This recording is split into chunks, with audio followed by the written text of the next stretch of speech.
1, 2, 3.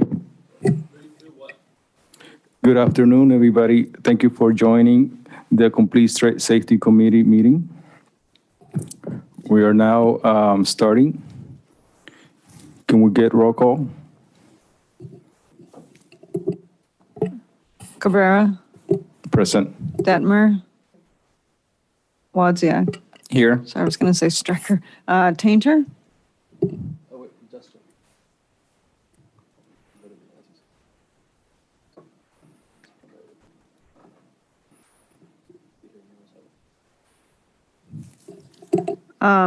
Patrick, are you here? We're doing roll call. Tainter, There he is. He's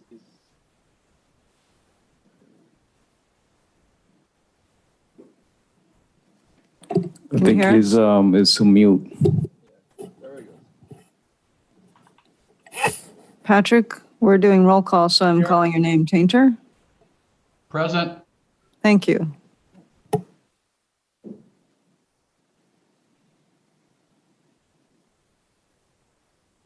I think Gregory is absent today. I'm sorry, yes, Strecker is absent. Okay, so can I get a motion to adopt the agenda? I'll move to the agenda. Cabrera, Yes. Detmer,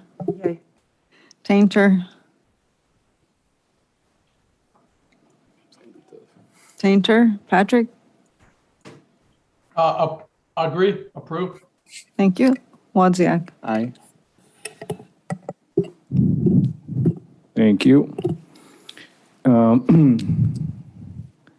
Any oral communications? Not right now, no. Okay, so can I get a motion to approve the last meeting minutes? I'll move for that. I'll second. Cabrera, Aye. Detmer, Aye. Tainter, Approve. Wozniak. Aye. All right. Okay, so the the agenda is to continue with the investigation of the residential parking permit program for Central Brisbane. So as you know, we were giving targeted questions. This is based on what council directed us, and staff dropped those questions. And we went with those questions, we were giving cities. So I think the goal today, and feel free, to chime in.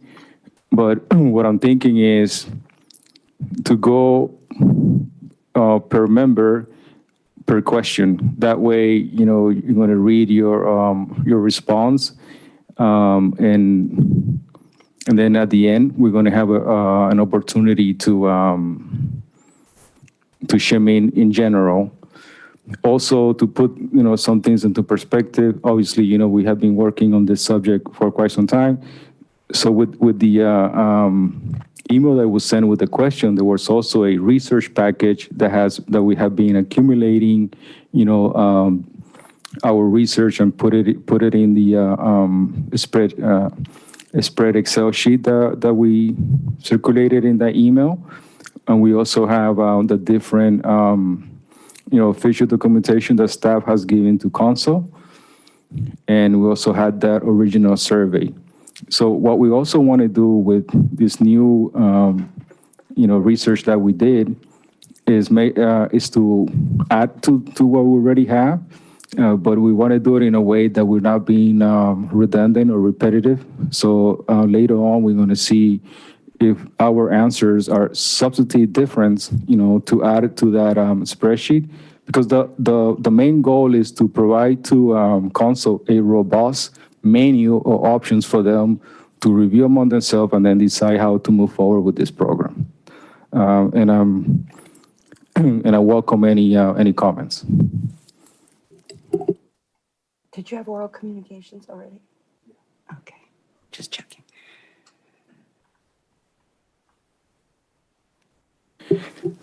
Okay, so it seems like everybody's in agreement with that format. I guess, does staff any updates to start with, or any other advice on a different format, or does this sound sufficient in terms of? It's a little tricky when our direction was to bring forward, all ideas are good ideas. So I think the idea of a matrix is like, these are the options for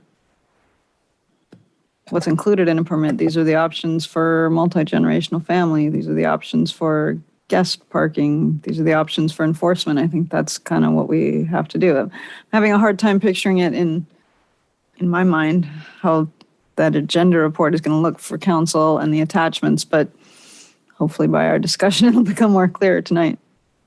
Is there some takeaway from tonight we hope to is it sort of that document we want to fill in then with sort of the different variables? Is that sort of the hope by the end of tonight then?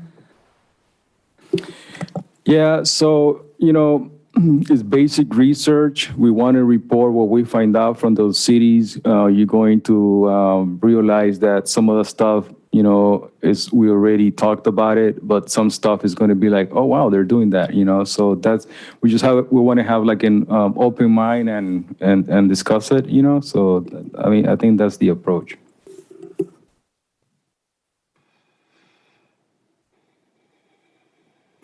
Okay, so why don't we start with Darius with the first, if you could put the questions, Tomas. Oh, cool.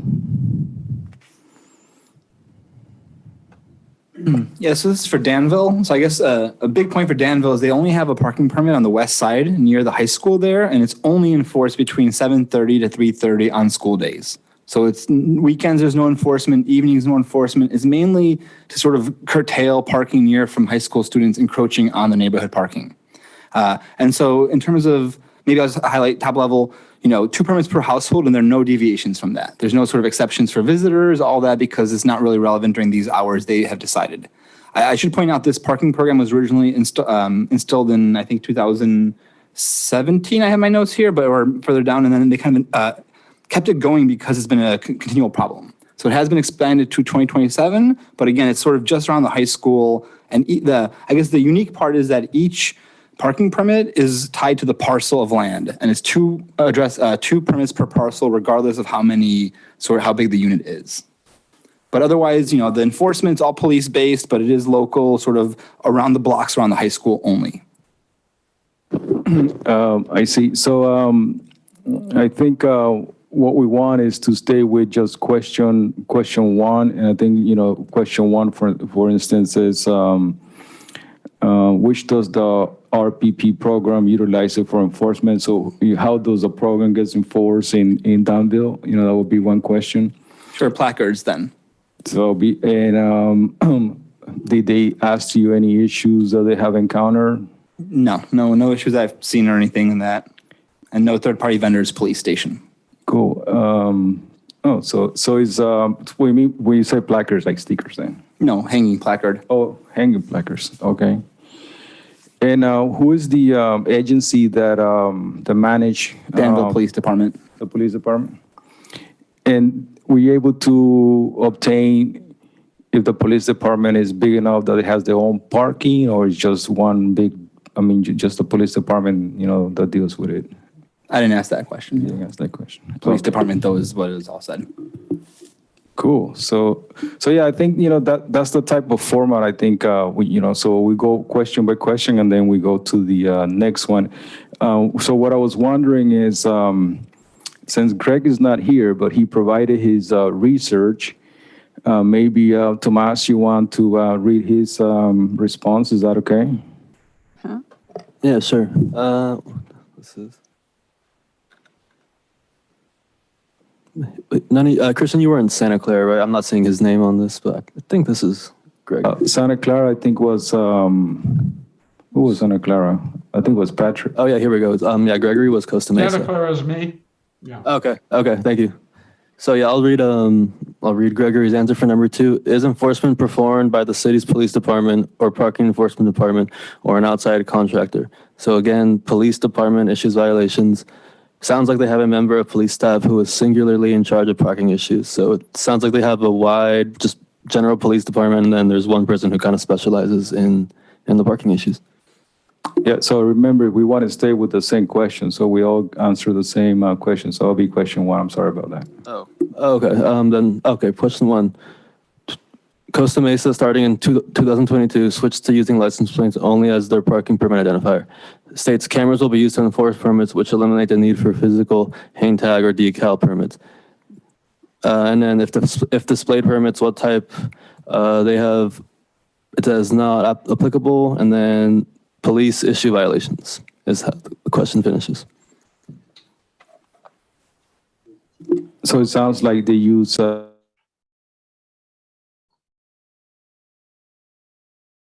uses the placard, and it is enforced by police, the police department, basically. Okay, good. You want to be next, Patrick? Yes, can you hear me okay? Yes. Okay. This is the city of Santa Clara. Their program is basically primarily focused on student parking in the area surrounding Santa Clara University or Santa Clara College. So it's daytime student parking. In January of this year, they started a transition to license plate reading. Prior to that, they used a combination of stickers and hang tags. And they are still in transition, so they currently have a hybrid of all of that. But they are moving towards license plate reading, and they use a company that provides a phone app, whether it's an iPhone or an Android phone. It does not require equipment to be installed on a particular police vehicle. It's a handheld phone and an app. And then that company is called dataticket.com. And then that company actually issues the ticket. They have two, they call them community service officers that are assigned to the parking program, and they patrol the area. Now, they also allow hang tags, as well as for guest parking, a printed piece of paper to be put on the dashboard. So in those cases, they also rely on the neighbors reporting vehicles. The comment to me was that for the most part, the neighbors know everybody's vehicle on their block and the immediate area. So they kind of identify very quickly who's not a resident and may not have a permit, even though there's no sticker required on permitted vehicles. They do have signage along the street. Parking is restricted during daytime hours, school hours, basically. And that's pretty much how it works. So if a resident calls it in, then one of the community service officers will respond. If they're not in the area because they have the entire city of Santa Clara to patrol, they will get over there as soon as they can to check the vehicle out. They've been doing this for 20 plus years, and they said it was very successful. Well, thank you. So, Pat, in terms of the phone app that they have, these phone apps are only so only the police officers use them, not the residents, right? That's correct. That's correct. I did ask how many department phones they have, but I imagine since they have two officers assigned to parking, I would imagine they have at least two phones with this app on them. But I would imagine every police vehicle could potentially have this app on it. But it is police only, not for residents to have. And my guess is, like the mechanics to practically read the license plate, the police officer will have to like get down or be in an area where they can scan that license plate, right, from their phone. No. Now, she said they are going through some implementation hiccups, but she said it reads from the side. I didn't ask exactly how much clearance do they need, if cars are pumped bumper to bumper, but it does read from the side. It does not require them to get out of the vehicle. But they have, so their parking people are in one of those little, It's kind of like a motor scooter with a three-wheel motor scooter with a cabin on that you sit in. So it's not a full-size vehicle. It's a small, one of the, you see these in other cities that parking departments use. It's a smaller vehicle. And I guess the driver can get closer to the license plate while still staying in the vehicle. Yes, Darius has a question. All right, he will wait. So my other comment on this point is, and just to make a note here, that it's also good to think about signs, and because I think at least the two ones I did, they do have signage on the street, and that is a good way of informing the residents what's going on in terms of their parking, and he also deters them, and he goes hand by hand with the restriction and enforcement. Yeah, signs would be required to let people know what the law is about parking on the street. If I could make one additional comment regarding the Santa Clara program, any vehicle that has a handicap designation on the vehicle, whether it's a resident or not a resident, those vehicles are exempt from this permit restriction. Good point. Okay, so I guess it's my understanding, Linda, that you didn't participate on having CDs. You were going to start drafting the ballot questions, right? I did. It turned out there wasn't much to do there. I did not get this list that you all got. I didn't get this email. But I did send in something, I believe it was on San Diego, Tomas. Did you get that? No, sorry, I didn't have it ready as part of the research. Right, I did send it in, but I didn't know the format that we wanted it in, so I guess that's lost work. But I did complete the ballot, as we're calling it, according to the liaison's instructions specifically to me. And it was very little work. I apologize. But, Yeah, no problem. So, I mean, if you feel that you could answer your question number one based on the work you did, I mean, we would be happy to hear it. I don't have the information with Oh, me. you don't? No. Okay. So in that case, okay, Derry has a question. Just getting filled into the spreadsheet then, or will this get collated later by as we go through this? How are we? I have the same question, actually. How are we going to put this in a format? I mean, who's going to put it in a format? Is that staff? Yeah, so the way we sort of did the prior research was basically, going in there and extracting some of this information, and it's going to be similar format, and I'll work with staff on doing that, and then we're also going to circulate the spreadsheet so everybody could have a chance to chime in. Yeah, and staff is welcome to add to that or say, I don't think so. Okay. I mean, yeah, so that packet we sent out, I'll just add all the research to the end of it. It was kind of a long PDF, if you remember. It was like everything from maybe even as far as a year back, but I'll just add this to the end of that and resend. Yeah. Question, Tomas, do you know when you'll be able to get that done so that we can preview it? I mean, I'm guessing this is going to council next month? Are we still on track for that? I can't speak on that, but I can have it ready.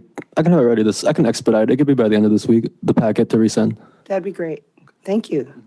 Yeah, so just to be clear, to add it to that package in PDL would be a straightforward thing, but to try to distill some of the information and put it in the spreadsheet, I think that might take a little time. Might need to create a different spreadsheet with the cities and the items so that it doesn't get convoluted and translated. Just take specifics out of here. Does it have this? Does it have that? How are they dealing with the exceptions, handicap? And your presentation on Hollywood, Christian, sounded really interesting, that they have something going on there that's different. Could I make a comment? Could I make a comment? I Sure. don't know how to, I don't have a raise my hand on the restricted remote, but I think we're getting off track here. I mean, we're talking about process and we haven't gotten through the whole research yet. We're still doing number one. I think we should just focus for the moment, going through all the research. Otherwise, we're going to get bogged down in the process and the timing and when this is going to get done. Let's talk about our research first and get that done as one topic. That's just a suggestion I have. I agree with that. And So I guess my question more was, how are we capturing this research as we're going through it? Is it helpful for us? Is it going to some spreadsheet now, or like, are we just kind of discussing right now and then it's going to get collated somewhere? Because to be honest, I didn't go through the packet and I'm not sure, I guess you guys have the job of bringing all this together. So is this helpful for you for us to go through and discuss too, I guess? Or? Well, I think you guys are going to tell us if you want to eliminate any of, we're not necessarily going to present everything we found. If you guys think it doesn't fit Brisbane, then it won't be something that we bring forward to the council. So that's, your discussion is worthwhile for that reason. yeah, like Patrick said, that's more like process oriented or, structuring the report. And we're going to have an opportunity, that's going to be circulated via email. We're going to have an opportunity to shim in on that. But, typical, you do a report and then you have the raw data and you will have like an executive summary just to make it, informative and concise for the council to read it. Because one of the things that we did, from the prior research, it's a little bit fragmented. So I think that on itself is not, a document that flows nice. So this time, we want to make it in a way that follow that type of steps. Because what you find sometimes is, I don't know if that happens to you guys, people are asking you questions like, how about this, how about that? And you could just say, oh, that's in section 3 of the report, right? Instead of, recycling that discussion again, we're just going to have it in the report. All right, so can you put my answers, Tomas? Yeah, it's right there. Oh, that's me. Okay, so I did San Mateo and I did Beverly Hills. So San Mateo, the first question is it's like a placard. I mean, it's a sticker lower left corner of the near window. In terms of how they find any issues, none were recorded. And, the way that this is managed, it looks like the city is very involved in the residential parking permit process, in terms of the application and also, working with the law enforcement. So we could scroll down for Beverly Hills. Okay, so Beverly Hills, in prior years, they used a placard and they're sort of grandfathered for those people that they want to use a placard, right, a hang tag. But they're moving away from that to utilize, say, license plate recognition, okay? So that's what they use. And this, and in Beverly Hills, I don't think it's a good representation what we want to use. I mean, it's a whole production. I was on their website and everything, and they have like a team of 20 people, and so it looks like it is its own identity that they manage this parking permit, and they work with the police over there to do the enforcement. Okay, so I guess we could go to question number 2, and we will start with Darius again. Police department for Danville. And not a parking enforcement, just police department. That would have been over here. So what's Greg asked? Christian, I think you're a little close to the mic, like it's just a little bit back. Sorry. Gregory's response to, is enforcement performed by city's police department or parking enforcement department or an outside contractor?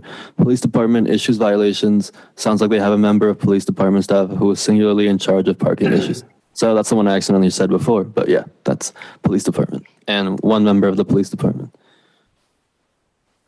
Okay, Patrick? City of Santa Clara uses a hybrid. If the violation is uncovered by either of the two CSOs who have the app and they identify the vehicle with the app through a license plate reading, then the ticket is issued by the app provider, which is dataticket.com.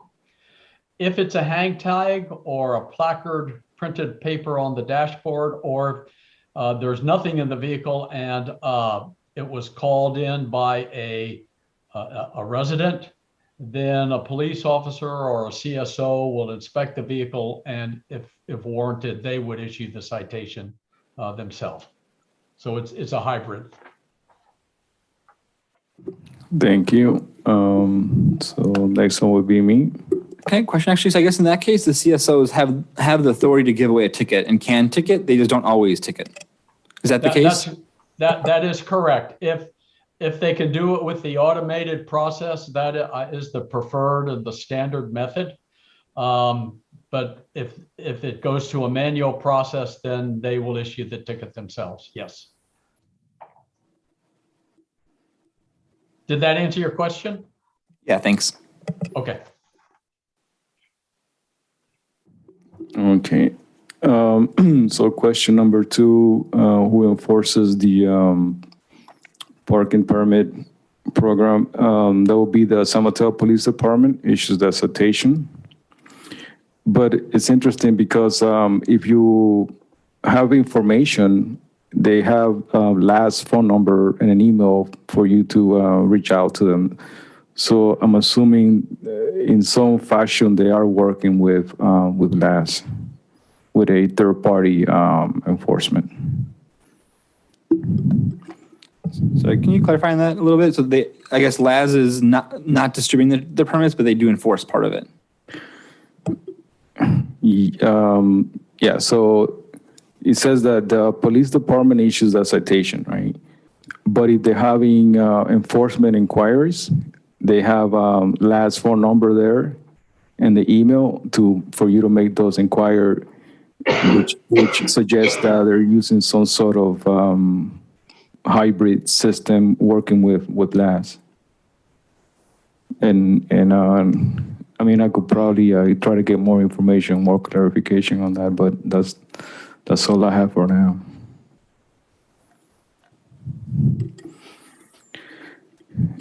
And for Beverly Hills is the Beverly Hills Police Department.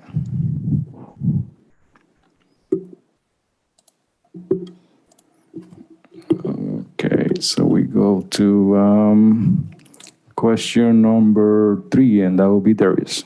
For this one, there's no guest permit parameters. It is just what we talked about before, just during school days. Okay. Pat? Yes, for the city of Santa Clara, for each residential address, they can issue up to 2, or a resident can obtain up to 2 guest permits. And those guest permits are valid for the entire year. Their regular parking permit is valid for a year, and the guest permit is also valid for a year. And then the resident simply logs on to a website or on a phone app and assigns the license plate that is going to use their permit. They assign it right then, and it takes immediate effect. So for license plate reading, they just go online and make the change, and it's done. They also have the option of printing a hang tag and or a placard to put on the dashboard from the app and the website. So two permits, they're valid for a year, and they can change it every day if they wanted to. A comment I might make here is that effectively, they could also assign that to vehicles in that belong to the house that are not guests. So effectively, they give 4 permits per house is what they effectively do. Thank you for that. I think I had a question. My mind is going blank. Okay, so do you have a question, Greg, Darius? Sorry, Pat, I guess you talked to someone there, right? Did they comment on that? How many households actually take advantage of the sort of 2 and 2, if you will? You know, I did not ask that question specifically of the officer that I spoke with. She did say, though, she made the comment of like people who have work vehicles, like say a contractor's truck or something, as well as personal vehicles, that's what they do. They just simply put the work vehicle on the guest permit. But I did not ask what percentage of residents were doing that. I didn't ask that question. Great, thanks.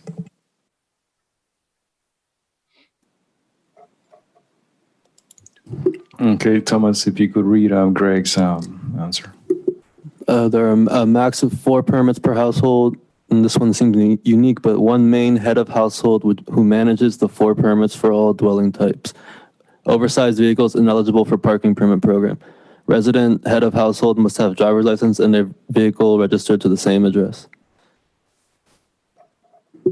Yeah, that is interesting.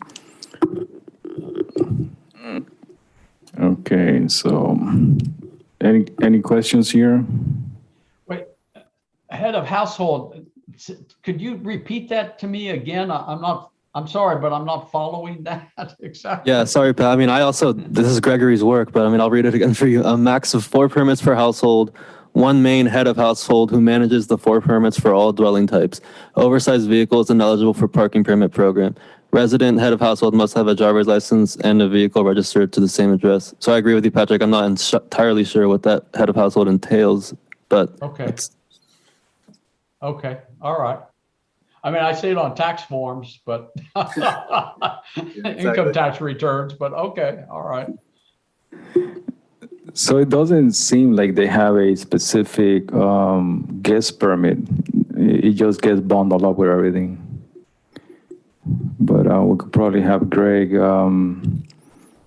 expand on that. yeah, and I like that the oversized vehicles ineligible for parking permit program. I mean, I've always been a fan of the hard stops on some of these, but that's just my personal take on it.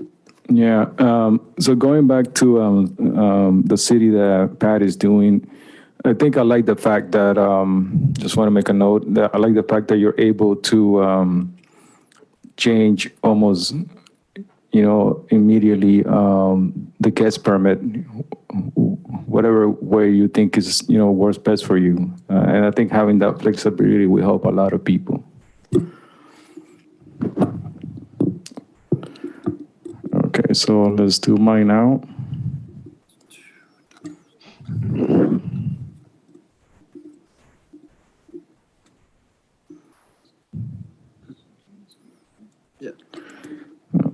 Okay, so visitor permits are limited to 1 visitor permit per household and are valid for the same 2 calendar years as the identical parking permit. So it seems like San Mateo also allows a lot of these towns seem to allow an extra 2 or 1, permit that's just sort of the same as a regular permit. I was going to say that San Mateo is very similar to Santa Clara, yes. Interesting. And yes. So in effect, like Pat said, you have your, regular permits plus the guest permits. They're floaters and you could, play around with them, which, I think it's convenient. If you're anticipating guests and your guests could change, moment notice, and you have that flexibility to, flex the permits to that. I guess we're also mentioning both digital, done digitally online and not hang tags, which could also work. You could also transfer hang tags, but both of these towns do digital changing, which is interesting. Yeah, because, I really like that option of having. Is your mic on? Is it, Turned it off. I like the idea of transferability. I think that makes it really easier on the household. And that's 2 cities now, right, that do that? Okay. Thank you. Sorry, Pat. No problem. yeah, so also, even when you do either the, hand tag on the rear mirror or a sticker, that sticker corresponds to a license plate. So let's say that you have a one of those hang tags and you give it to somebody, but if it doesn't match the license plate, they could Yes. still get ticketed. That's correct. That's what Santa Clara does also. When you print that yourself, the license plate that you register is printed on the permit that you put in the vehicle. So it is strict in that regard. Wouldn't this cover students coming home for summer and multifamily drivers without all this special stickers, permits, or whatever is issued finally? It sounds like a blessing. It's Yeah. flexible. Transferable. It's flexible. It offers It's flexibility. very flexible. Yeah, I like that idea. I do too, that's kind of real life, frankly. You Yeah. know? Okay, so I think I'd read the San Mateo one. If you could scroll down to read the Beverly Hills one. Okay, so Beverly Hills is complicated.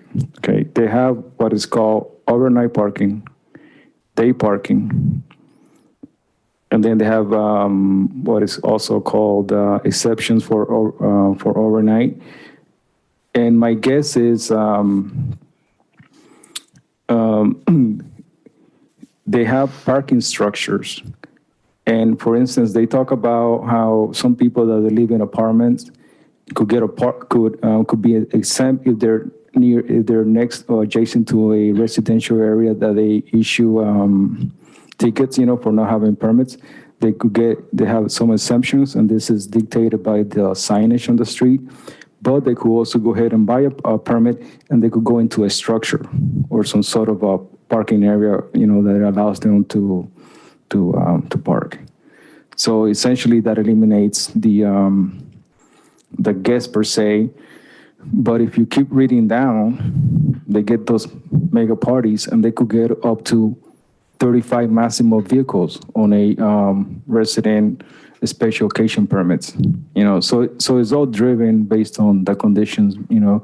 I think that's just how that area is. They have like big events. They have parking structures. It's very entangled with the commercial there and the business. One way to also look at this is like on a small scale. Let's say city would get a parking structure.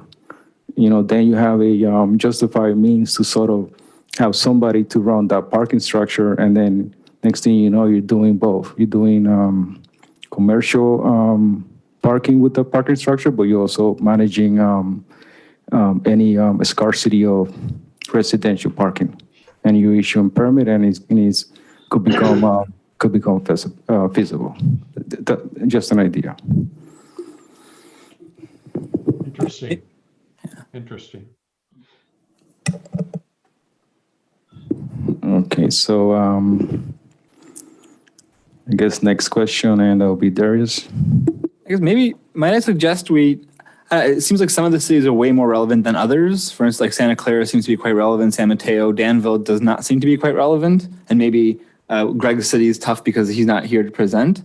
Would it be an idea to just sort of, we have the notes here, but, going through everyone, I feel like there's NA for most of these for Danville, and it's not relevant, so maybe time is saved. And Beverly Hills seems also, I think it's interesting, but, a team of 20 people in parking garages doesn't seem very relevant to Brisbane. So I'm maybe recommending we narrow down the list here, sort of add these few, the two here, and kind of focus on Santa Clara and San Mateo maybe. And of course, Beverly Hills, if there's learnings additionally from that. But Danville, I think, is irrelevant for Brisbane. I think the takeaway there maybe is the assignment to the lot rather than the parcel, rather than the address to sort of, but that seems to be limiting more than helping, which is not what I think we want to be doing. So I would recommend maybe skipping Danville for the remainder of the meeting, and then I don't know about Greg's City, but it seems like that, probably need his input there too.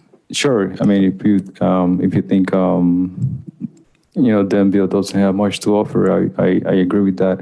I think for Greg City, I did see some stuff on some of those questions, but I guess we could just read them, right? Doesn't seem to be helpful if it's more confusing than helping. I mean, it's just a matter of time, we've already 45 minutes into this exercise. Right. So what question are we on now? 4, I think. About to start number 5. I thought it was 4. I'm sorry, number 4. About to start number 4. Okay, so maybe we could probably do 2 questions instead of 1. I think that will probably help too, and just try to move it along. So why don't we go to Greg's and do 2 questions instead of 1? All right, I'm on Greg, starting on 4. How does the program deal with emergency parking needs for which obtaining a guest permit is not feasible? No guest permits allowed. So short and sweet. And so is this one. How does the program deal with the issue of multi-generational homes having more adult drivers than a typical single-family home? No, max permits per household dwelling unit is 4. So it seems like a hard stop on 4 there. Good. All right, Pat. Okay, so on both of those, emergency parking and multi-generational homes, Santa Clara deals with that by the assignment of the guest passes. So the resident has the ability to assign those 2 other passes to any vehicle they want. And if it's multi-generational, they could be assigned permanently the entire permit year, to 1 vehicle, or each permit to 1 vehicle. One of the issues there that they have is that it is student parking, and there is I'm not sure what the right term it is for this, where somebody rents a house or owns a house and then is renting out bedrooms to students. And if it's 5 bedrooms, and you've got 5 students in there. So what Santa Clara said, they could each have a car. What Santa Clara is saying is that under no circumstances will a residential address be assigned more than 4 permits. That's the cap. That's a hard stop for them. But other than that, the 2 guest permits can be used any which way that the permit holder deems appropriate.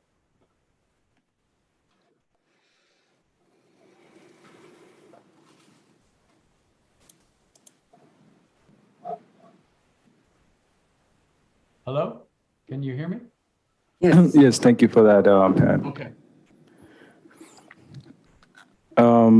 So for guest permit, in terms of for San Mateo, is very similar to Santa Clara. We're talking about the emergency, right? I'm sorry. So for the emergency parking needs, I think the idea is, similar to what Pat was saying for Santa Clara, that the expectation is for you to use the guest parking for that type of thing. But you have 2 hours where you don't get ticketed, if you park. So if you park for longer than 2 hours, then you will get ticketed. Okay. And in terms of the multi-generational, they don't have any specific, in their policy, they don't have anything specific for that. They just say that 1 permit per licensed driver, and they don't put a cap either. So if you have, 5 car registers on that household, I'm assuming you could get 5 permit. So if you have the requirements that they need, then you're good to get those permits. Let's go to Beverly Hills.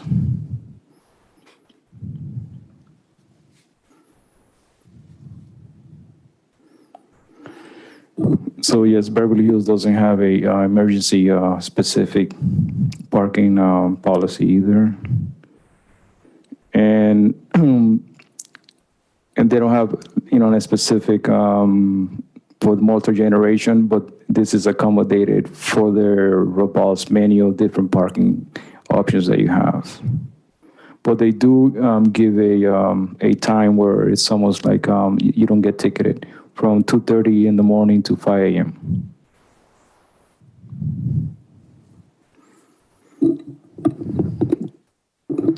Okay, so I guess we could go to the other questions, and we're just doing Greg and Pat and myself.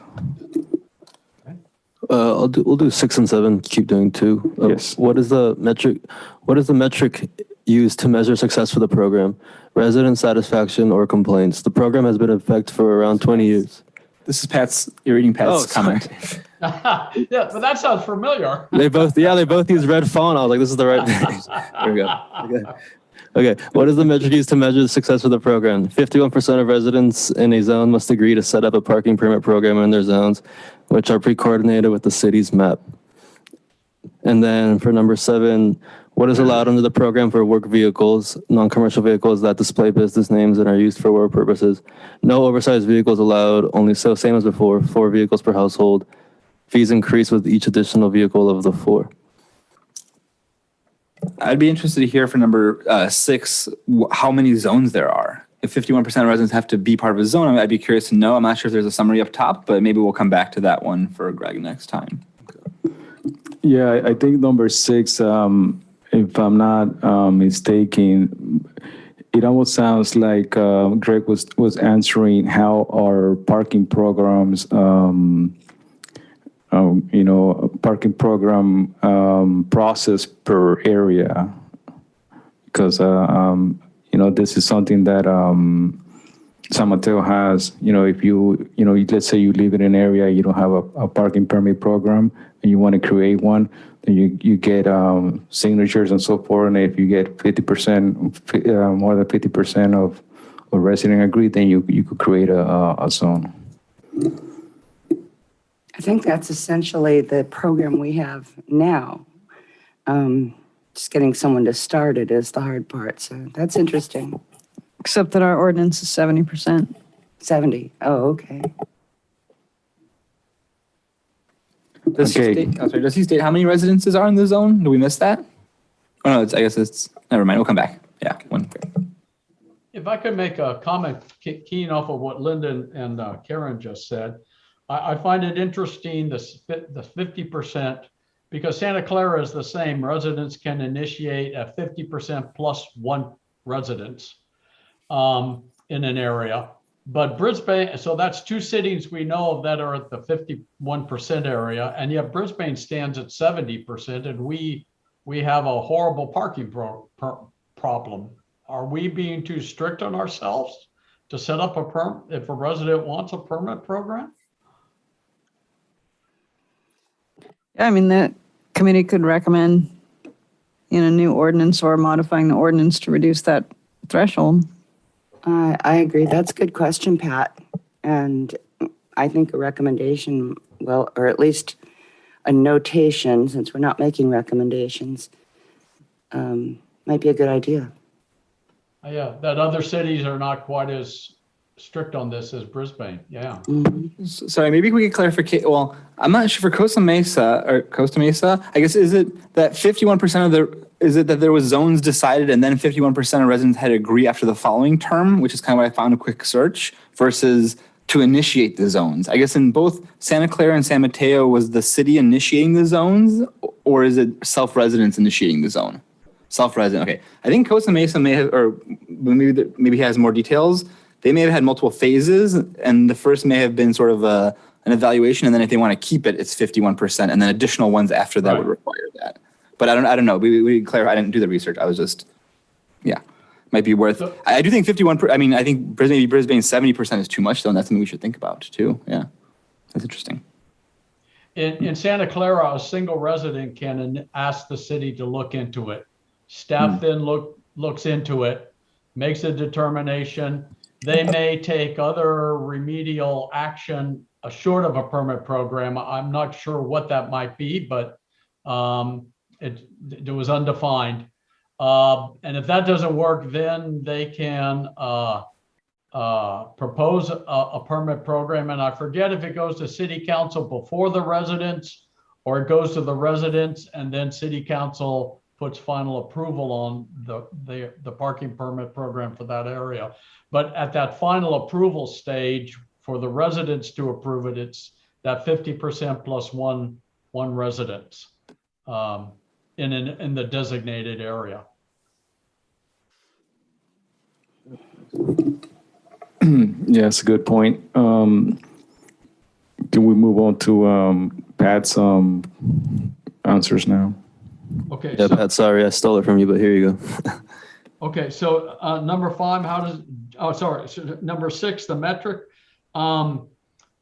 They don't have metrics. They just have what they consider overwhelming resident satisfaction and lack of complaints with the program. They've been doing this for 20 some odd years, and they feel that it has solved their problem of the students parking in the residential area. Are we just doing number 7? Or are we doing number 8 also? I lost track. It was 6 and 7, so you just read 6. Oh, okay.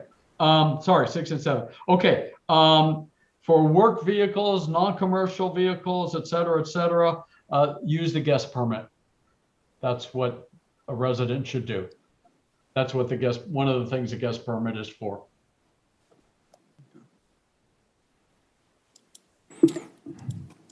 Thank you for that.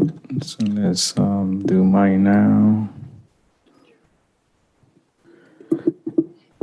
So in terms of the metric that they use to measure success, what I did put here were their vision, so what the vision is that this program is going to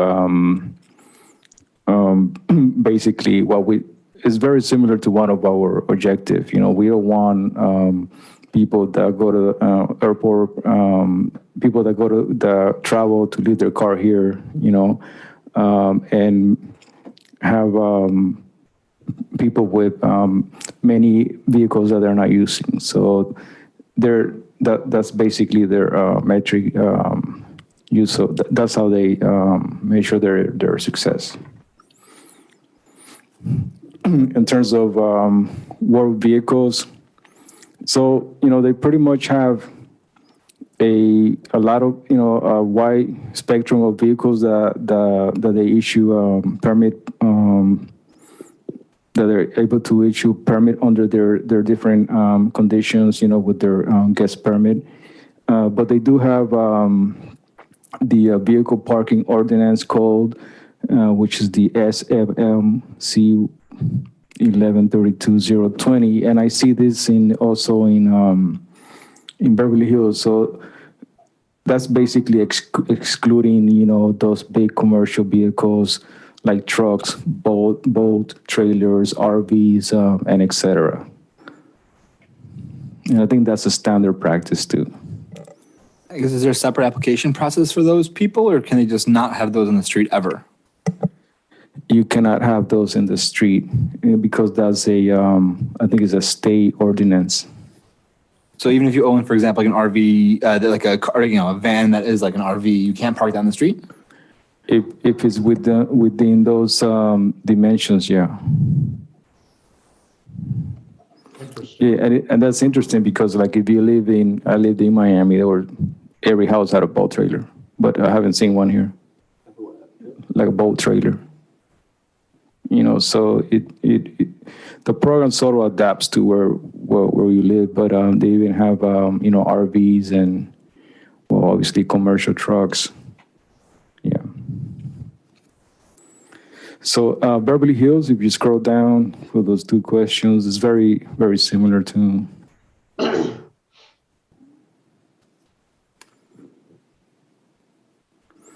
Yeah, so Beverly Hills, they like I said, it's almost like its own little organization. They have a department mission, and It's kind of long, so it's there if you guys want to read it, but they just wanted have all those objective, they're targeting those objectives, and that's how they measure their success.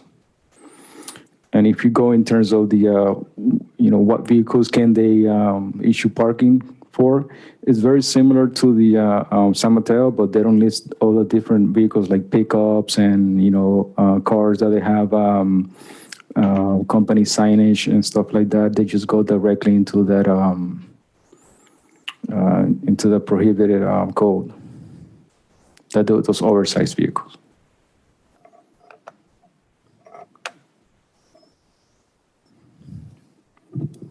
Any questions? Looks like we're doing good progress. So how many more questions? We have two more, right? Looks like. Yeah, two more. One more time around. Okay. So this is Greg's, and this says, are temporary permits allowed under your program for longer periods than short guest permits? Sorry. No, vehicles must be registered for the address they are aligned to. So temporary permits allowed under your program for longer periods? No.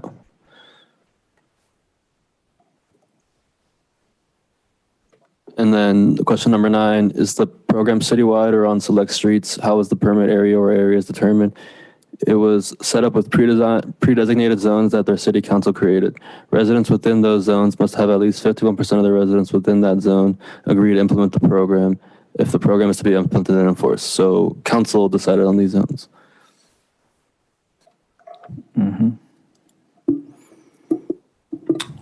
Pat? Number 8, in Santa Clara, temporary permits fall under the guest permit program and are valid for up to 1 year.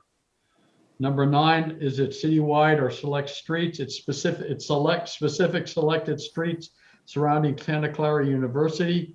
However, the city does have a program whereby residents can request a review of residential street parking on their block, which, depending on city staff analysis, might result in recommendations for a permit program. If that occurs, 50% plus one residence must approval in the affected area is required to implement a program. And then it goes to council, city council has the final say.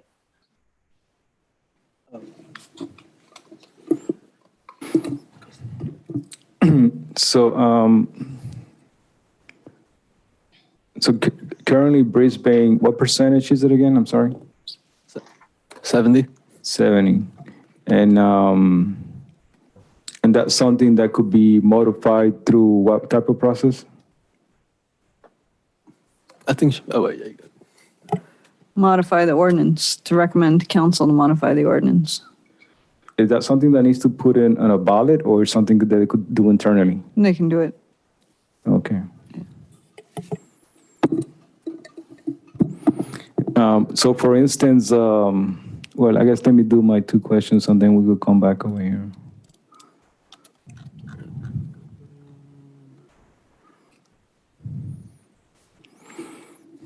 So they don't have a temporary permit, but essentially you could use your guest permits, to accommodate all these different conditions, which I think, is something practical.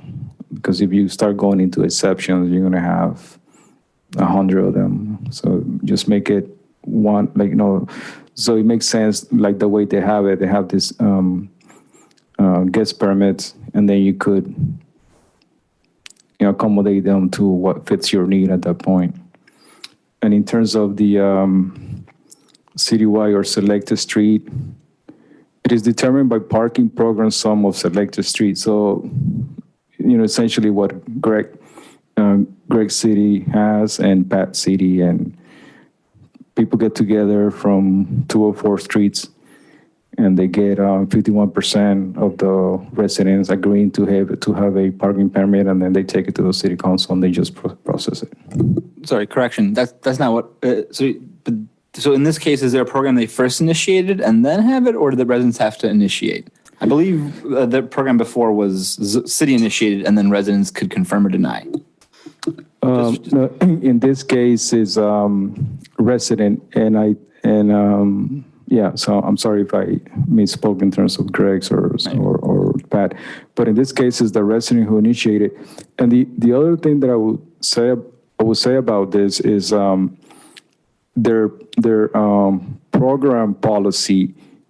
It has sections where it has the process how the cities can, initiate this. I mean, how the residents of those streets that they feel that they need a parking permit can initiate that process, and it walks them through. So that's something that I think we should also we should probably look into to create a format. That way, those residents will have a sort of like a roadmap, and they will organize themselves based on some sort of guidelines or process or structure. Do you know how many, sorry, we have that in place, though, no? I know we discussed, but then more, do you know how many streets happen to have parking permit in San Mateo then that was sort of resident? That's a great question. And I think they, in their website, they have a link and you click and they have their map and you click on that link and it shows you in their map the streets that have parking permit programs. But going back to Brisbane, I don't think we have a process in place for residents to sort of glide on it, right? We just have the percentage of people that they need to agree to have it. Is that correct, Karen? What are you saying, more of a process? What, is there anything laid out? Do Brisbane has that? I think they could just have a petition with signatures. I don't know that we've had someone officially apply or that we have a specific format. But if there were interest, we would help, if they needed something developed, but we haven't really had a neighborhood come and ask us that. Yeah, I think, I don't know if you're able to pull that report, Thomas, from San Mateo, and there's if you scroll down, there's a whole section that tells,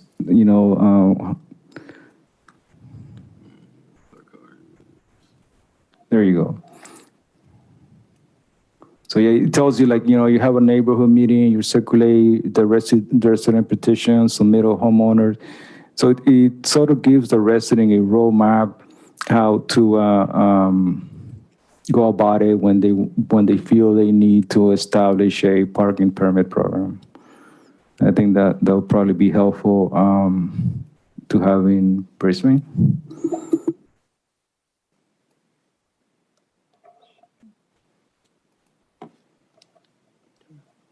Would you like to comment on that, Linda? I agree. I agree. To have, now that we see what some other cities do, they seem more proactive in guiding their residents. For those residents who would like to have a permit program, they're more proactive in helping those residents do that by having a process in place and instructions on their website. I guess for a zone that has been initiated by the city, is there a voting every couple years then to make sure they're still at that 51%? Or is that just sort of assumed once they initiate the zone, they're forever one part of the zone? Yeah, that's a good question. And I think they probably cover that in their process. Like they're saying, okay, so if you feel, you want to have a parking permit program in your neighborhood, this is how you go about it. But if you don't feel you need it, this is also how you go about it. So to implement it or to cancel it, I think they probably have some sort of reading about, some process about that. It looks like on Costa Mesa's website that they modified their program, they updated their program, and so they were doing outreach as to whether the zones wanted to re-up and whether any neighbors wanted to create a new zone. I sent Tomas the maps. I found maps for Costa Mesa. The whole city's split up into like 5 or 6 zones, and then there's a map for San Mateo where it's just certain streets in neighborhoods. Is it this one, Karen? I saw 2 links. Okay. Oh, here it is.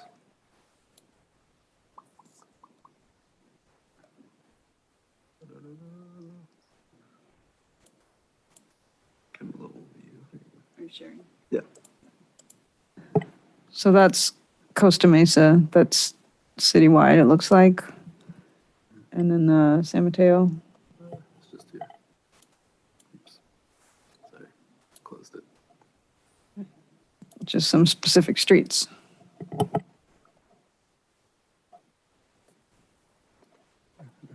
There you go. I don't know how they got there exactly, because it doesn't look like it's completely contiguous, but Does this all go to identifying the streets with the biggest problems where these permit zones are? I don't know They're that we know surrounding that. El Camino. They're surrounding El Camino. Oh, okay.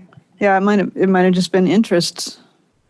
Okay. And the one towards the bottom next to the cloverleaf there, that's like right next to what was Jackie Spears' office, which is, there's a little office campus in there.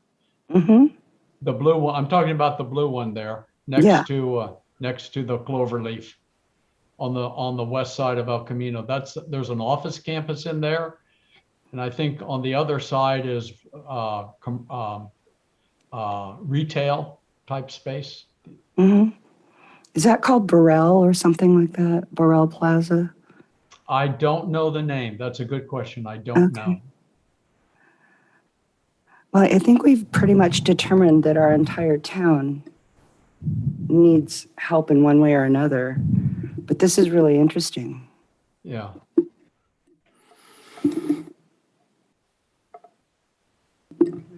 Okay. So I think now that that's all the questions, right? That's all the questions. I think you had Beverly Hills real quick, but I know that was everything. Yeah. Okay. Could you share the map that you sent out, Tomas, of Brisbane proposed streets? I think it'd be interesting to see the overlay there. Yeah. Do you have that one handy? Kind of handy. Let's see. It's all right, if not, we can move on. Is this the proposed street? Yeah, because I guess one of the plans is the proposed street, and maybe within that, there's guidelines for other streets and how they could then, apply for additional coverage, if you will. I was kind of curious how the map itself looks and, sort of. But if it's not easily accessible, we can.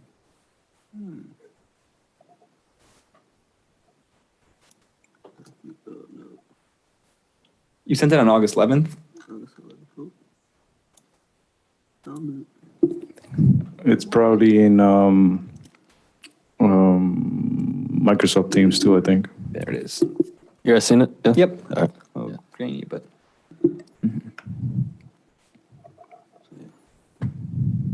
Cool. Okay. Okay, thank you. Just wanted to, yeah.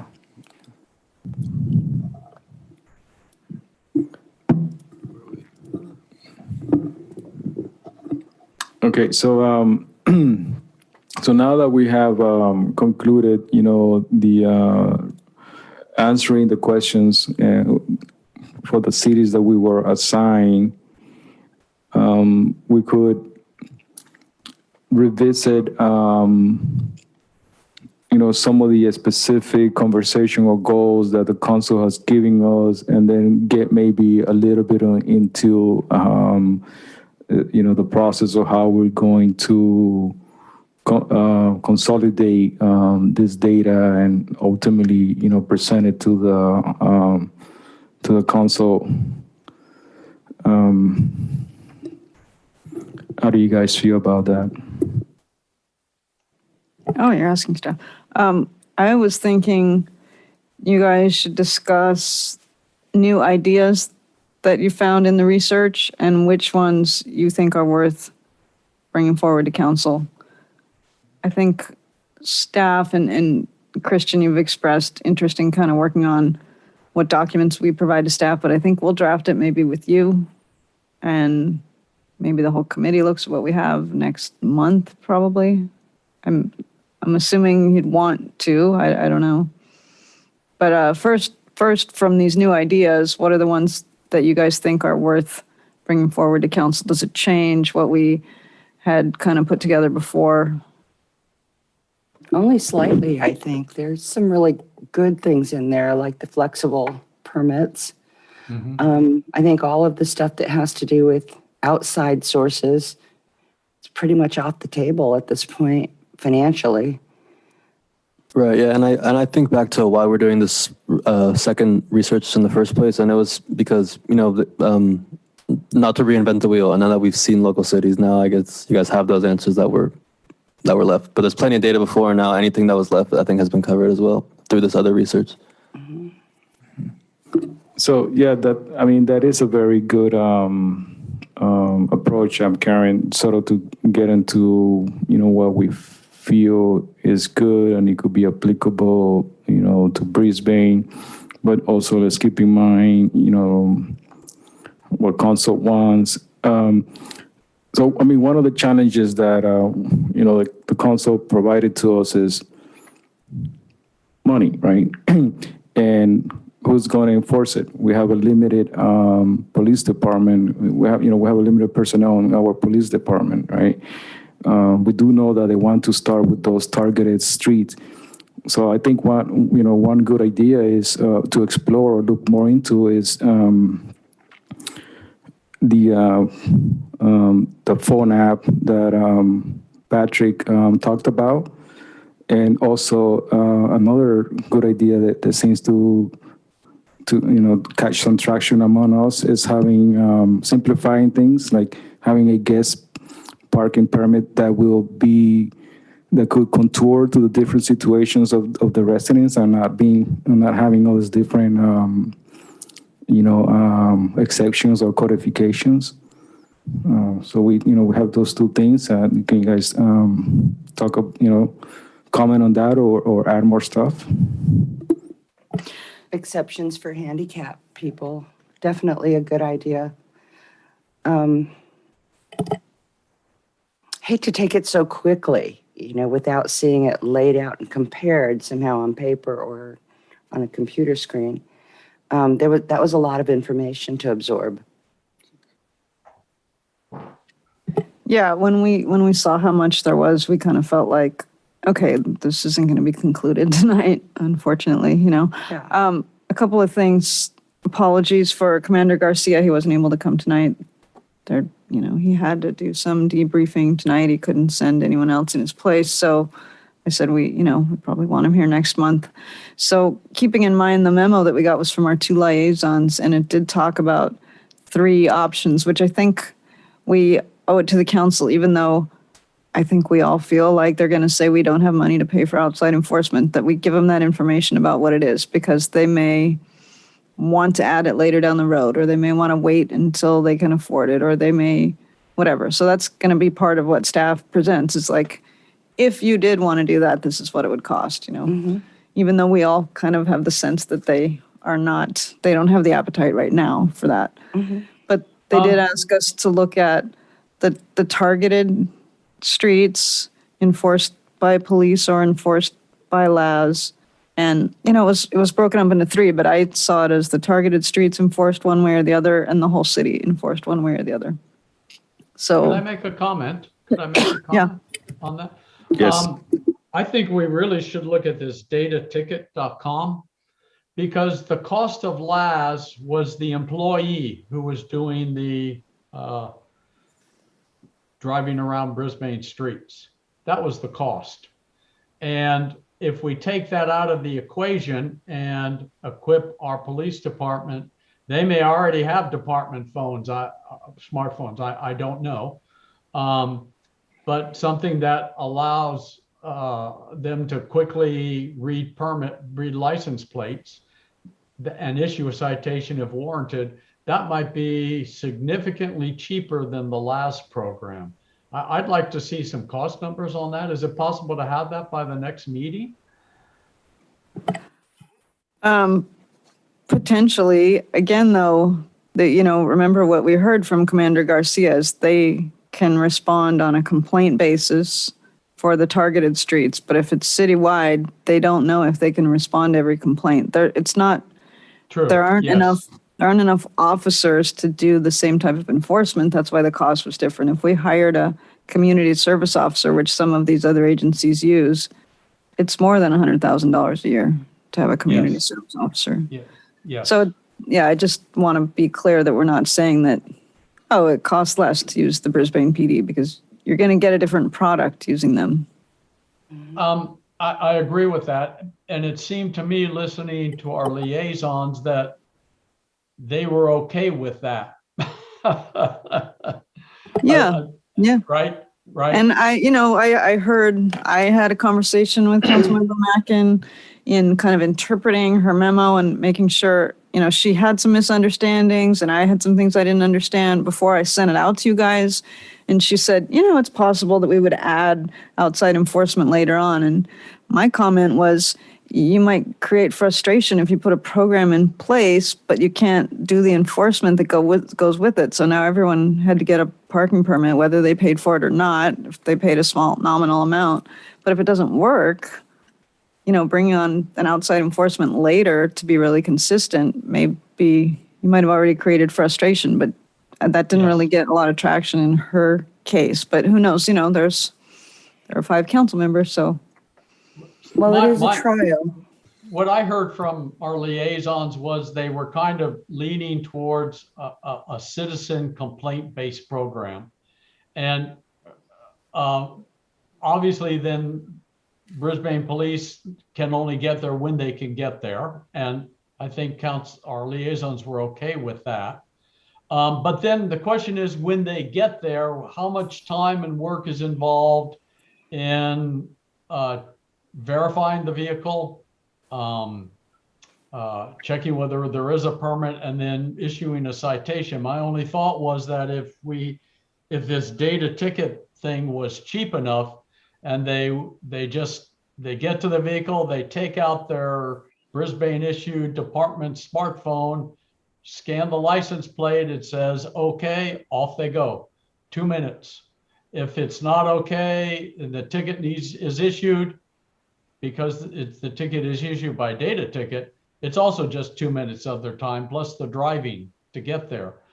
As opposed to, getting out of the vehicle, checking the permit, looking around, did they not hang it correctly, then physically writing a ticket.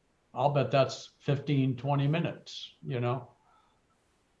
But did Commander Garcia said something about the equipment at the last meeting? Didn't he kind of? Yeah, he did say that he has some equipment that it will enable them to print a ticket. But in terms of, but I'm not sure if that same equipment he could do a scan on the license plate. The city has one vehicle with license plate reader, my understanding. We have one police vehicle with a license plate reader on it, I think. I think that might be a lot to put on one vehicle. Yes. It needs to be complaint driven and then responded to, in my opinion, as best as it can be to begin the program. Some people might get frustrated, but in the bigger picture financially, I think we have a large budget deficit right now. Yes. And we need to make this work in a way that it's just the lower cost, the better, but rolling out something that will help the situation initially. And it can always get better if we can get more money, grant money, some kind of money to make it a better program.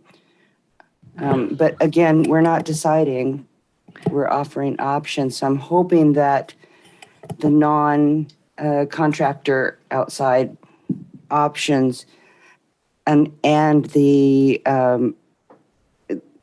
contractor options are at least given equal voice when this is presented to council. I agree. And I think we should have more than just LAS as a potential outside. They may be the highest cost provider. I don't know, Yeah, I think we should definitely have better understanding on the cost structure of the phone app, because if you have a limited police officers personnel that they're going to be attending this complaint-driven, parking permit program that is, it's going to be on those targeted streets. You want to make them efficient. So if that app on their phone makes them efficient, at least you're working with them and you're giving them something, to make their work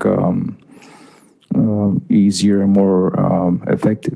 The other thing that came up, when we're talking about this, so when you're doing so when a resident calls to complain about a vehicle, obviously, they're going to realize that this vehicle doesn't have a sticker, so it does not,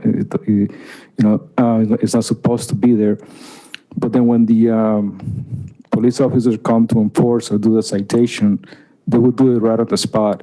In a lot of other cities, what they do have some sort of way of timing, like San Mateo, I think, has 2 hours, or Beverly Hills. So you don't get that here. And I think before, so we just need to think about how that is going to be managed. Are they going to get a warning, or they're just going to go get they're just going to get a citation? Santa Clara is no parking period without a permit. And I think the reason for that is, a liberal arts class is 55 minutes or so. A student could have one in the morning, park, go to class and come back and be gone within the 2-hour limit. And so they have put no parking period without a permit during the hours of 8 a.m. to 6 p.m.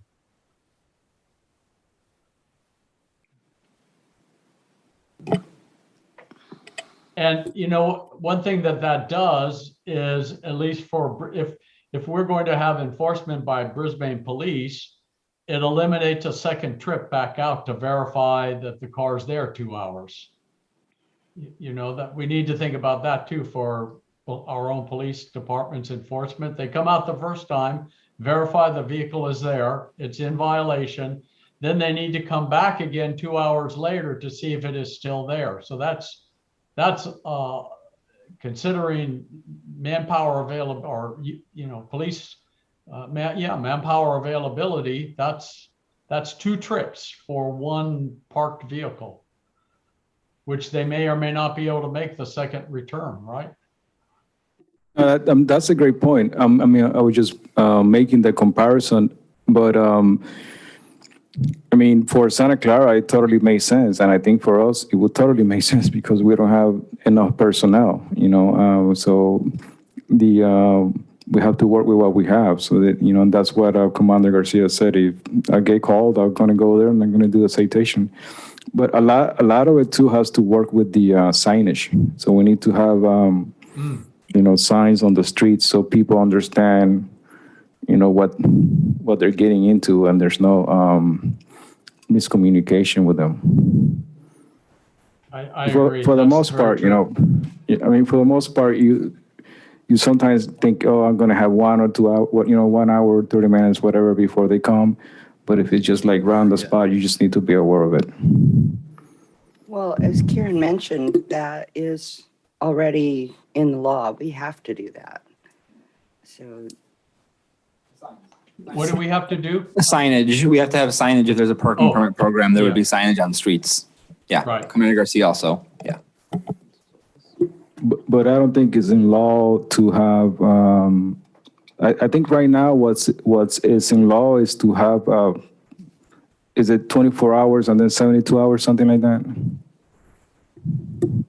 You mean the abandoned vehicle, California Vehicle Code? I don't know. That does not require signage, to my understanding. No, it's 72 hours, but it's also complaint based, and enforcement is also complaint based. Right. Yeah. If we're doing a parking permit program, that's going to have its own criteria. So some of those, time periods, they're not going to be applicable to it. Say that again? I guess what we're trying to figure out is, Santa Clara, what Pat was saying, that they don't, when they get notified or they see a vehicle that doesn't have a parking permit, they give them a citation right away. They don't have, it's not like in some places that I've been that they sort of, before they used to put a little white line on your tire, or now with this electronic stuff, they know if you've been there more than 2 hours, and then they ticket you. So they don't have that.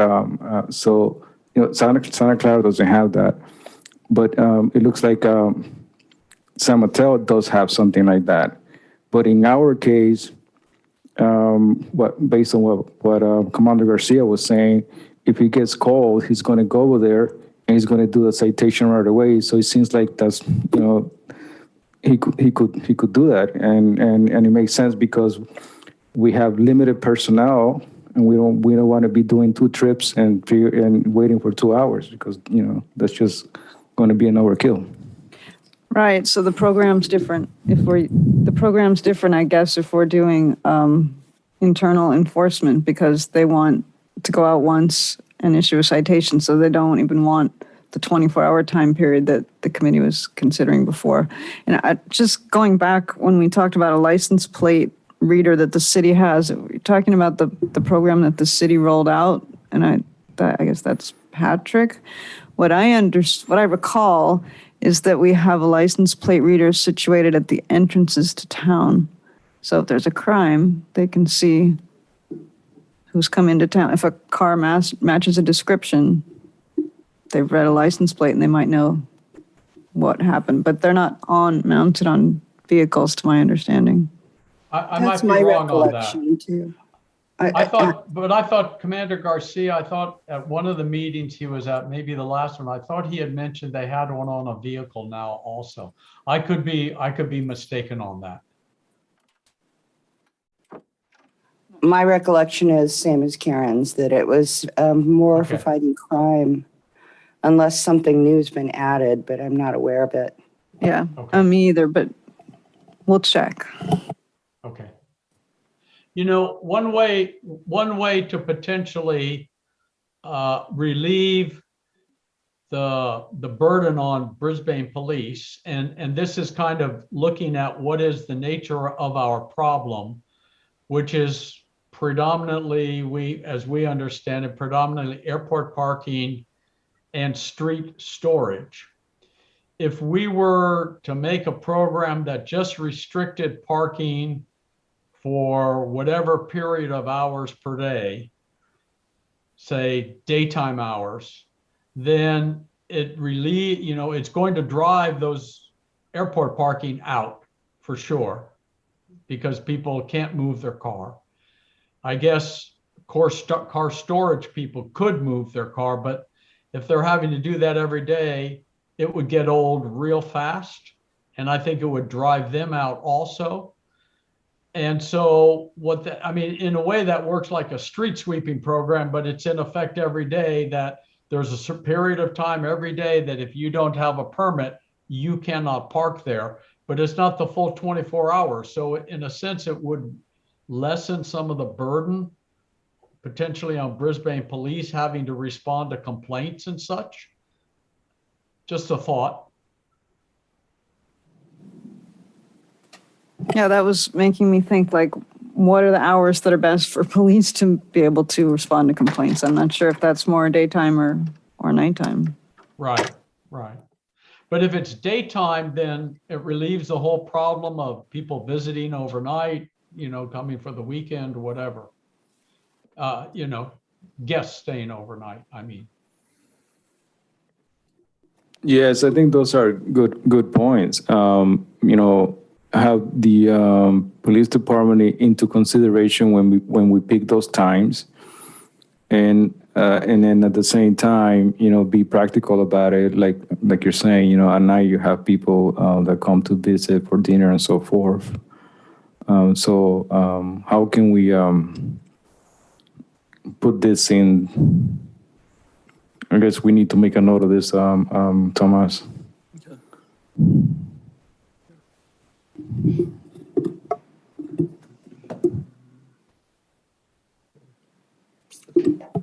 Yeah, did you guys have thoughts about the numbers of permits? In my mind, I was thinking these other cities like the San Bruno's and Santa Clara's and probably Costa Mesa probably have 50-foot lots and have less of the frontage taken up with a driveway than many in Brisbane. Although some driveways are only a single car width, and probably in a 50-foot lot, it's 2-car width. But the number of permits, the maximum number, the number of guest permits, what did you guys think about the concept of annual guest permits that can be moved around? I like it. I like the flexible annual guest permits. There's so much more we can throw into the pot for them to consider. But that's one of my favorite things was, and then there can always, the flexible permits and a set number per household. If there's a really compelling reason to have an additional permit, I think there should be a way to qualify for that, or some method by which, you prove that it is critical to have. But I like the idea of the flexible permits with the guest parking included in that, so it can be used within the household to meet their particular needs. Yeah, I like the flexibility idea, but I also, to me, just seems like if you have 4 cars, why would you not just get 2 extra, visitor passes and use those for your 2 cars? Or, if you're shuffling cars around, just kind of have them on there. So in my mind, it almost, I'm not sure, unless there's like a fee increase or something, I'm not sure if it would sort of decentivize people with multiple cars to get off the street. I think it would address the airport issue for sure. I agree with you. Yeah. I'm not saying to issue more than 4 permits unless there's a critical need, medically, something that makes it easier. There will be people that may have more cars, and we'll have to cross that bridge. So I meant more to the point that the guest parking could be applied to household residents as well. I think to me that seems like a loophole almost, rather than But, it could be. Yeah. But so that's why I'm sort of on the fence on that one. But of course, The I head think of it's an interesting household idea. would manage the 4 permits. Yeah, exactly. Yeah, so I think before I forget, in both of the cities I did, they do issue a specific permit for caregivers, and there's a process where the physician needs to issue a letter, and then this is taken to, in consideration the application to give the care given permit. And before I forget, I just trying to remember stuff that to make sure that we get them in to make note of them. The handicap one was a good one, that those are exempt. But going back to in terms of the question that Karen said, how many permits now based on this conversation, where are we at? If you recall, we were, when we originally, I think we were 2 regular permits per household and then 2 guest permit. And I think based on what we have learned, we're sort of in that range still, right? Yes, I agree. Yes. Yeah, you guys had come up with up to 4 per household if there were 4 adult drivers with 4 registered cars. Yeah, so 4 seems to be a good number. I agree. And I think I like the Santa Clara handling and San Mateo handling of the guest permits, where the permit is good for a year and you can assign it to whatever vehicle you want, or as many vehicles, you can change it as many times as you want. And it gives flexibility, and it gives to people who have guests coming. It also gives flexibility to somebody who has 3 or 4 cars. If they've got 2 kids in college coming back for the summer, they've got 4 cars potentially, and I just like that, the 2+2 approach. I agree with you, Pat. I'm noting on Costa Mesa's website that their fee structure, so they allow up to 4. 1 permit, $25. Second permit is $50. Third permit is $75. Fourth permit is $100.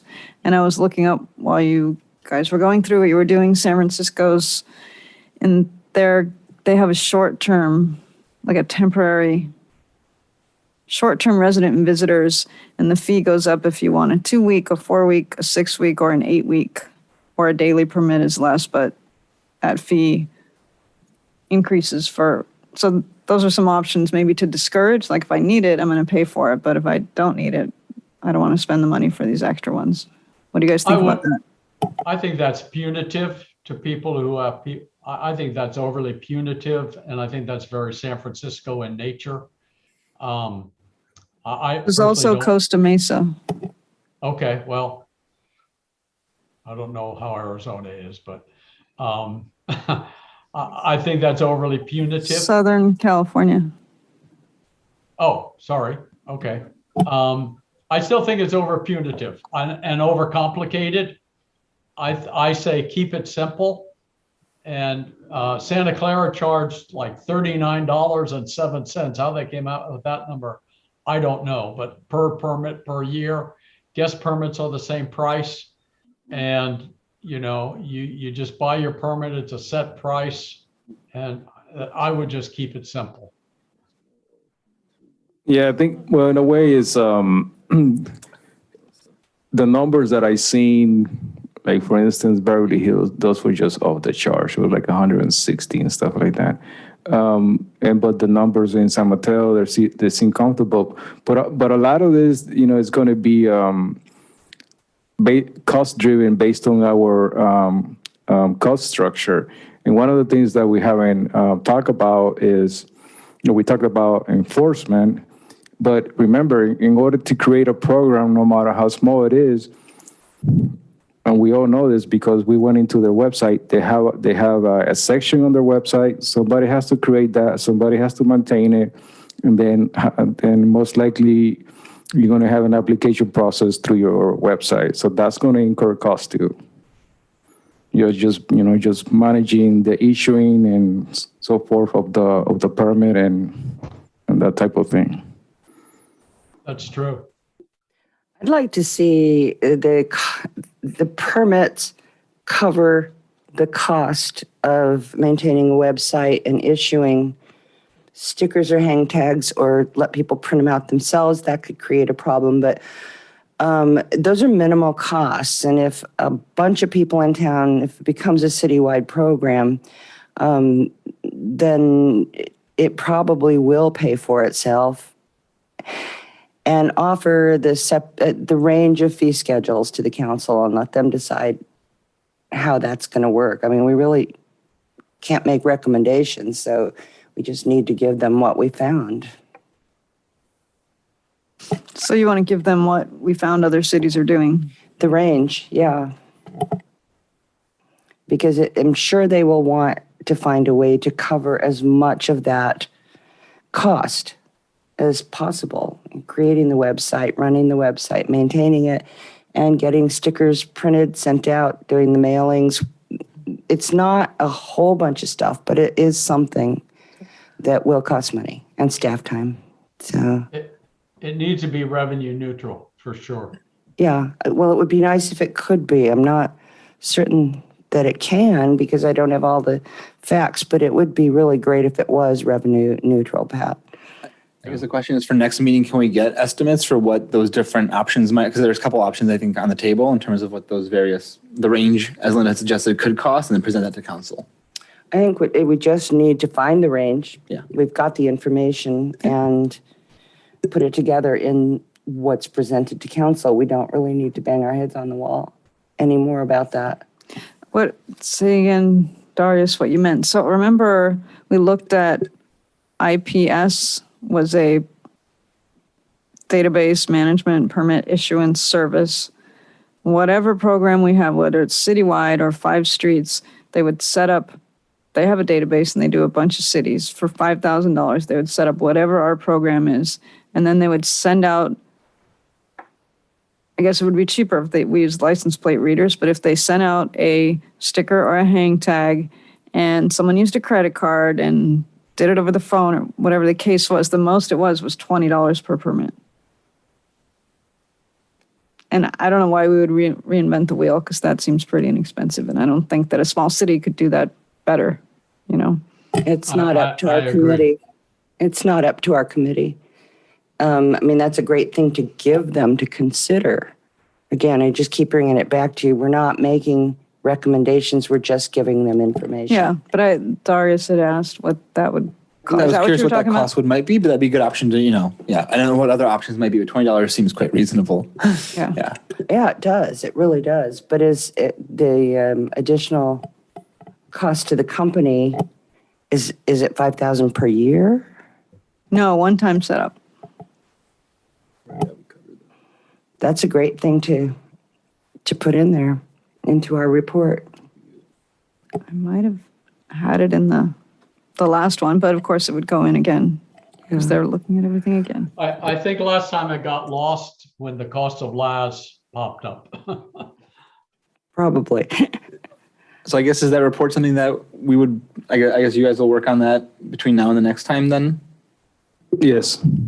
Yeah. And, we're going to consolidate all these comments, and we're going to put it in the spreadsheet and then circulate that. And that's going to start, once we have the raw data organized, then we're going to start putting a report. Will a committee have the opportunity to review the report before it's presented to council or sent off to council?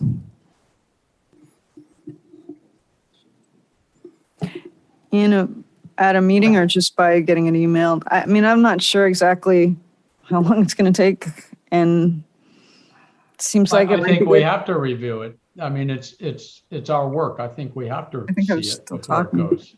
I would like to see it also, Pat, just to know exactly what we've accumulated and how it's being presented. And then I might be more willing to go to a council meeting and speak about, what, and support the data that we give them. We were kind of blind with it last time because we did not know what was being submitted to council. Really, we didn't have anything in writing, so. I thought you guys reviewed the whole document, line by line. It was a small document, but I didn't, there was so much that wasn't there that it was difficult to, I don't know. I'm not sure, but I'm not sure that I agreed with that document when it was presented. Yeah, so one of the main goals that we are, trying to do is have the raw data, centralized so we could all have access, and then consolidate it, and then put this in a report. And, that process, I think definitely we need to get all the members involved.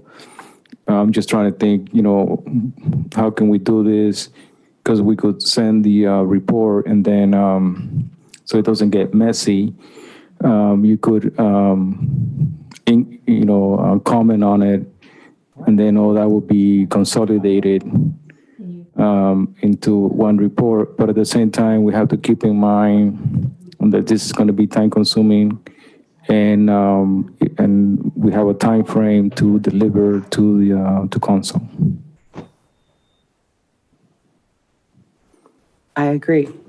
And all I'm suggesting is that when it comes down to the final format from this meeting that is being prepared for council, that we get a chance to take a look at it. And if there's just like maybe one more thing, one more option we want to add, or something that we forgot completely tonight, that we have 2 minutes before, the bell to get it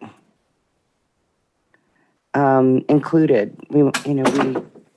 It'll be a while. I mean, I don't know that we're going to be ready to do this unless we have a special meeting before October. And I understand the October agenda is getting very full, so we may end up going to November. I'm not sure.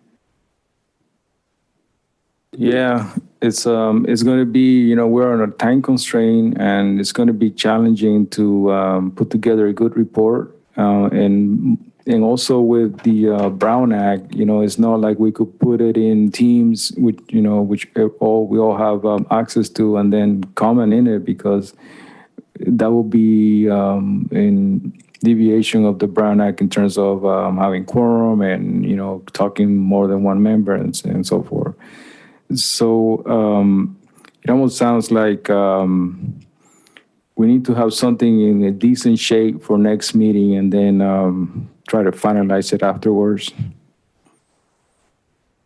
How does staff feels about that? Unless you want to call a special meeting, I think we should probably consider advising the liaisons that we'll probably be more secure with what we submit in November than now. I mean, I'm interested to learn about a special meeting, because, I think that would definitely expedite things. We have to consider people's time. But in that meeting, we could even do by Zoom, because all you need to do is the document and have it very targeted. Does No, anybody has by law, comments there? we can't meet by Zoom. Oh, we can't? No. So how does a special meeting work? Have the committee ever had a special meeting? I don't know that staff will have it ready before 3 weeks from now. Okay, so can staff get in touch with liaisons and let them know that we will probably be more ready in November? I just want to feel like I feel complete with the document. Oh, I don't want to rush this either. Yeah, and the presentation before it goes to council. And then if they have questions, it might be a lot easier to respond to them. And, perhaps we'll have done a good enough job and we can be done with this particular project, or see where the next step is if we're involved. I agree. We waited this long. I know that the pressure is on in terms of the temptation or the need to jump into other topics, but we just need to be patient and deliver a good product, and a product also that eventually it could be easily understand and modified. And so that might take a little time. And right now, we got to work together with staff, and we have a lot of data to review and consolidate. I agree. I agree with that.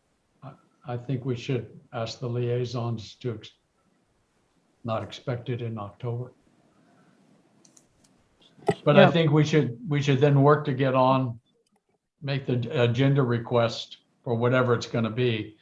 But we should be making that request now for November, if their agenda it fills up so quickly. Yeah. Kind of want to, I guess we can always push it if we're making the request, because I want to make sure that it is ready. But, Yes. typically before I put something on, pretty confident it can be on by that date. But yeah, we can always, I think they have things that come up, right? It's the mayor decides what's technically on each agenda. And if there are too many things, they push some things. So even if we said we're ready at the first meeting in October, they may not hear it at the first meeting in October. So I think it's okay that it takes a little bit longer. Right. I would want to get caught, though, if we're not ready and they are. Exactly. I would recommend or hope that we can request a November slot for a presentation. And then I know I personally will feel better about feeling complete with this. Yes. If I'm able to read something that says this is our body of work. I agree.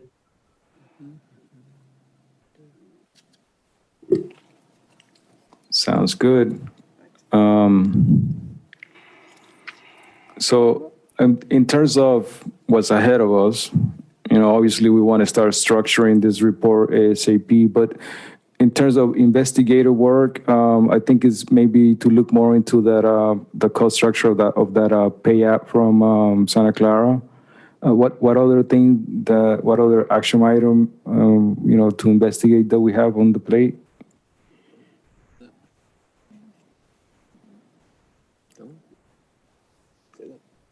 Yeah, I think that was it.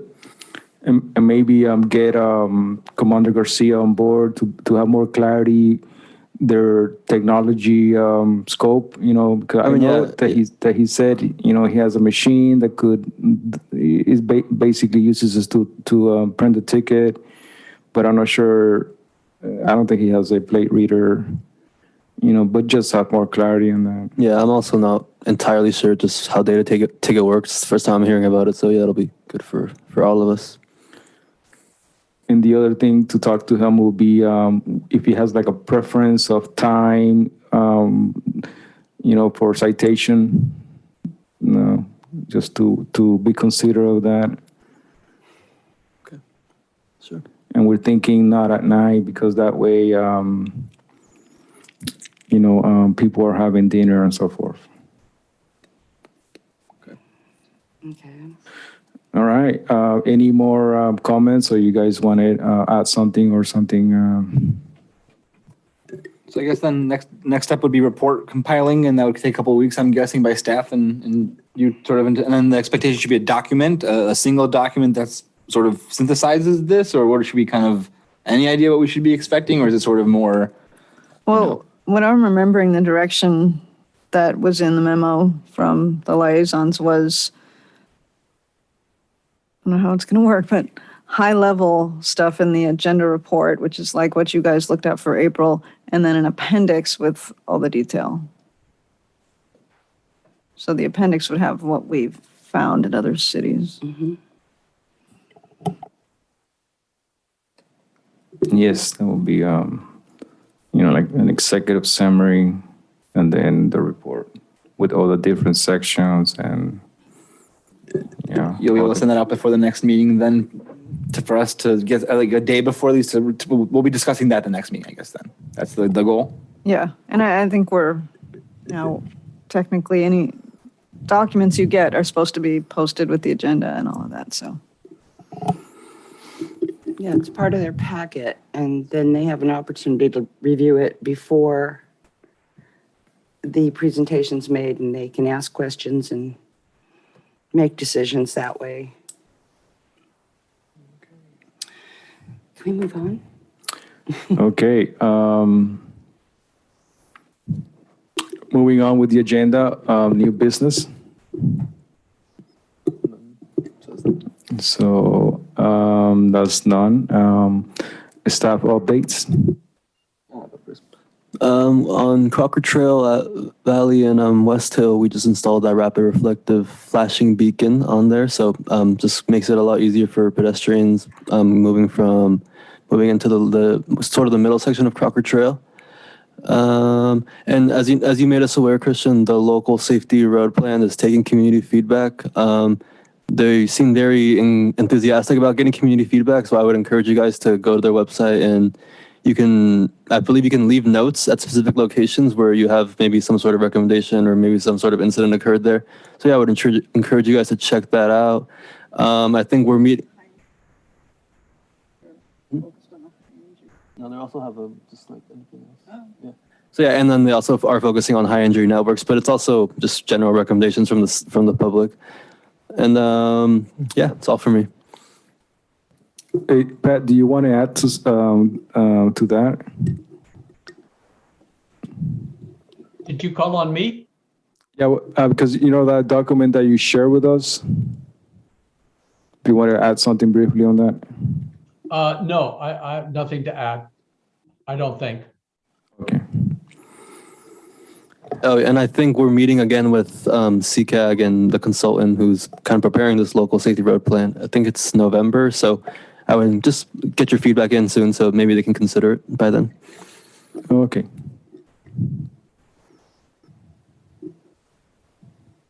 Talking about when it's due, but now neither of us remember exactly. It's by September 30th, so we didn't have time as a committee to comments together, but yeah. Still, Yeah. Yeah, so, I mean, obviously, I encourage everyone, as as an individual to look into it and make their comments. You know, the due date is too soon, then we have our plate full, so we cannot, as a committee, you know, work on that or comment on that. I have one question. I'm curious, what kind of work is it being done on the exit to Bayshore from the freeway? What do you mean? Because there's construction, you know, the exit, the Bayshore exit from 101. Northbound at the south end of town? Yeah. I don't actually know. Is it a permit? Is it a? I mean, so the exit, they have the perimeter, you know, so they narrow the exit and they're working on the edge.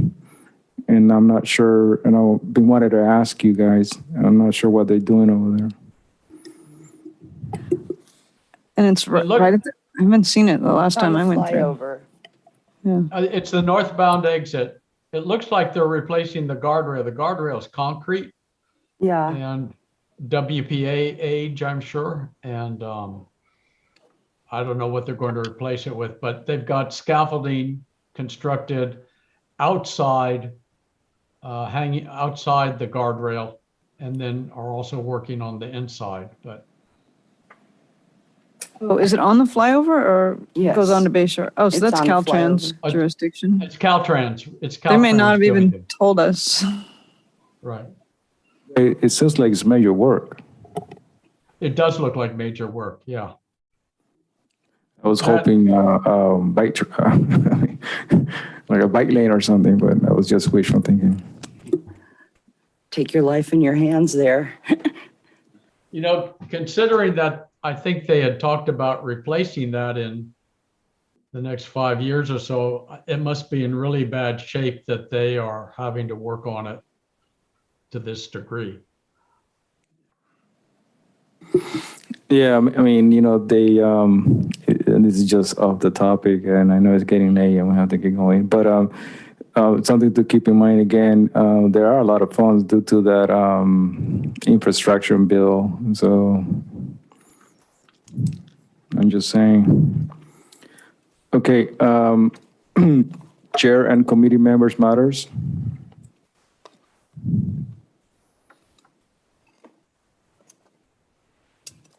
None.